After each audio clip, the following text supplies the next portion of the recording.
Yeah, Shriggs, we hear that they might, this Browns team might carry 4 quarterbacks on the roster. At least they're floating that idea, I guess. What do you think truly does happen to their 53-man opening day roster? And are they looking to potentially trade one of these guys? I'd be surprised. And the 2 guys that I would look at is Flacco and Pickett. Now, they were aggressive in getting Joe Flacco as a free agent quarterback, brought him back. Obviously, he has a great relationship with Stefanski. 2 of them had great success 2 years ago when he was the comeback player of the year, but they also acquired Kenny Pickett. I would be surprised personally if both of those veteran quarterbacks are still on the roster come week 1 and you have the 2 rookies. Usually in a situation like this, just covering the league a while like I have, you have the 2 veterans go at it. One of those guys is your veteran, and then you probably keep both rookies and you dress maybe one of them.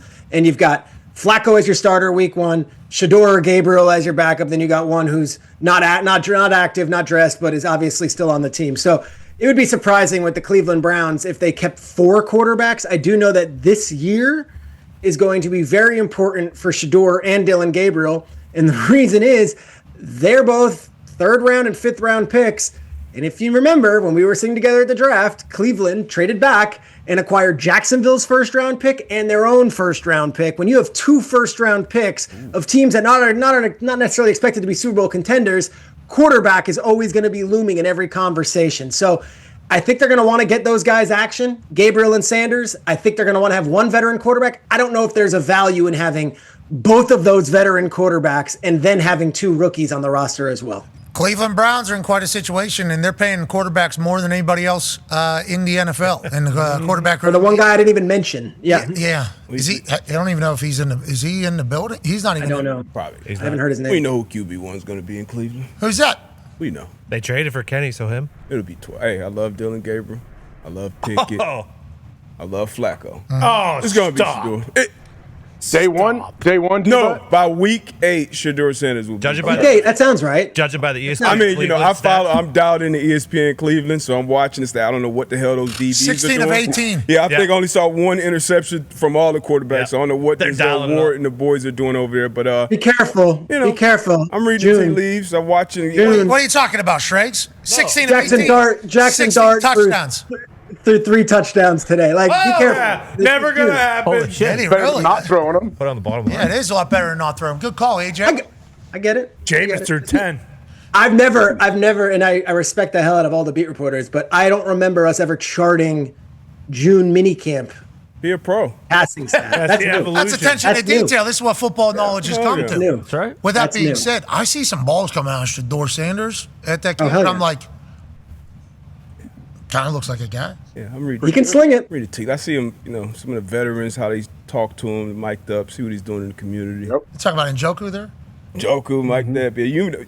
Once you see, different little interactions and things like that, I know he has the talent. We'll see. It'll be a competition that usually brings the best out of guys, especially young guys. So I'm interested to see how that quarterback situation. I've heard he's been outstanding in the building, and I don't know. There was never no one thought he was this malcontent or like a bag. It wasn't. That was the word. That was kind of what was being said. That was kind of what was being said. No. The pre-draft process was so unorthodox that he didn't go through it all like everyone else did. And I think there's a lot that we can look back on this thing, especially if he becomes a star in this league and say, you could point fingers in a million ways.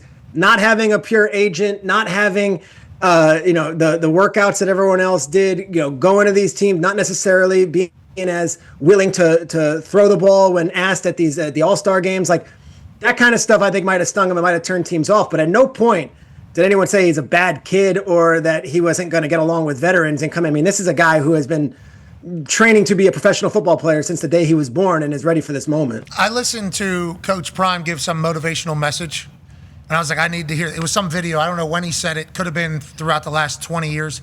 It was some motivational speech about, blocking out the noise, keep moving, keep walking forward. Somebody posted it in one of their Instagram slides.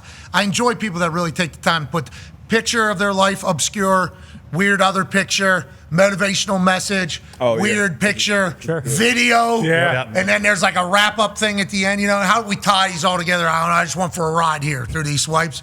And then there was a Deion Sanders, Coach Prime speech that he gave at a press conference. I think he was sitting up there. And I heard it. I was like, needed to hear that. Appreciate you, Prime. Then I just kind of kept it moving. And I'm like, I was in the middle of my house. I think I was walking to my bedroom. It was What'd you do? Late last night. I stopped in the middle of it and I was like, Shedeur's been hearing that his whole life. Legit. Shedeur's been hearing these messages his entire life. Feels like he would be prepared for basically any situation mentally. You would think that. Now, once you experience it, it's obviously different.